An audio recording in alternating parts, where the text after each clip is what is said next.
Mainit-init na chismis. Nagbagayan ang Donbell fans at bashers dahil sa post na ito na may caption na Donbell is just for real. Tapos ang nakalagay, sabi niya, nakasama ako sa audience ng ABS-CBN Christmas Special and let me tell you, napakagaling ng Donbell, mang-oto ng fans nila. Parang may on and off switch button na pag on cam, sweet sila. Pero pagkatapos wala na, maglalayo at hindi magpapansinan. Immediately after ng show, wala na, nag-iwasan na.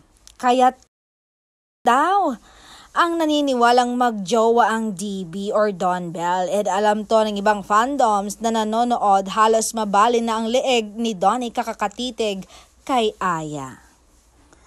Ayon nga kay Elijah Corrales, das viaje en fiang Prancet Kidlix, yun lang talaga mga real LT now. Talaga ba? Naman kay Heynay, kaninong titingin si Donnie? Ayan po kay Bilenda, opo.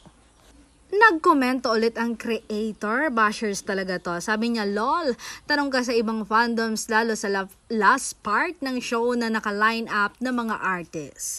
Naman kay Yana, I don't think so. Magkasabay nga sila umalis kakatapos ng event. Haha, ay sorry, secret lang pala to. Naman kay Chasal Basyon, ba't parang iba sa bakit namin sa Manila?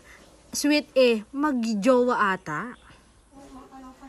Ay naman kay It's Christine, isang Donbell fans. Tapos, with a question mark.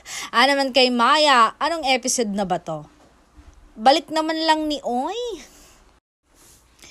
Sabi naman ni Jemmy na talagang hindi naniwala, haha, in your dreams, dear.